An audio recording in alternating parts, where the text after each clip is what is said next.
I definitely think that people underestimate the value of being bored. A lot of people will categorize being bored as something that's bad. I'm not so quick to categorize things that happen in the human brain as good or bad. I can't help but think that there's a biological drive for everything that happens in the human brain, boredom included. So instead of categorizing something as good or bad when it comes to the human brain, I prefer to think of it in terms of, is it adaptive or is it maladaptive? And when you categorize things that way, they take on a bit of a new spin. All of a sudden, being bored isn't so much good or bad. It becomes a question of, is this helping or is it hindering? And I can't say that anybody could rightly categorize being bored as something that hinders us. Distraction, on the other hand, distraction we can definitely categorize as something that hinders us. In today's day and age, we're only too quick to reach for distraction when we get bored. We've almost lost the ability to be bored. That is maladaptive. In the last couple of years, meditation has experienced a bit of a renaissance. All of a sudden, there are apps everywhere purporting the value of meditation. I agree with them. I think meditation does matter. I think meditation works, and I think more people should be doing it. But here's where the problem starts. How much meditation should you be doing? And how much is enough? The problem with meditation is that it's never enough.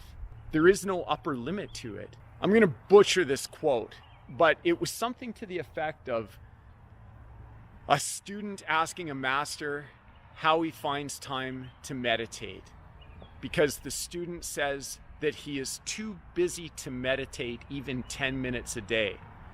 And I think the master replies something to the effect that if you're too busy to meditate 10 minutes a day, then you should meditate 1 hour per day. I mean, that's cute and all, and I get the point, but it's not particularly helpful, is it? I think boredom, though, kind of fits into this unique space where it's similar. Maybe not similar, but complementary. You see, I think the more comfortable you are with boredom, the less distraction you need. I think if you can make peace with boredom, you probably need less meditation for it to have the same positive effects. I've never actually heard anybody else discuss this, so I'm kind of just making it up as I go. But I do think that there is a connection between your ability to be comfortable with boredom and your ability to maximize what you get out of meditation. And if there's one more wild card in all of this mix, it's probably mindfulness. How does mindfulness factor in to the ideas of boredom, distraction, and meditation? Mindfulness to me feels important, but I'm not sure how. And if I was to go back to those biological underpinnings, I would suggest that mindfulness is very much an adaptive trait within humans. I think we're lucky to have it, but I also think we've been unlucky enough to squander it as the years have progressed. In much the same way that everything is competing for our attention. It's an attention economy, and I would agree with that. And because so many things are competing with one another for our attention, our ability to just lean into being bored might be a key to our survival. Certainly mindfulness is. If you look at mindfulness from an adaptive standpoint, being present and in the moment is something that can keep you alive. But I also think letting your mind wander and your thoughts meander can probably keep you alive too, but in a completely different way.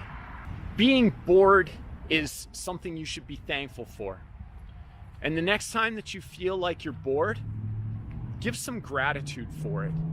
Because if you're bored, it probably means you're not fighting for your survival. And in that respect, boredom is pretty awesome.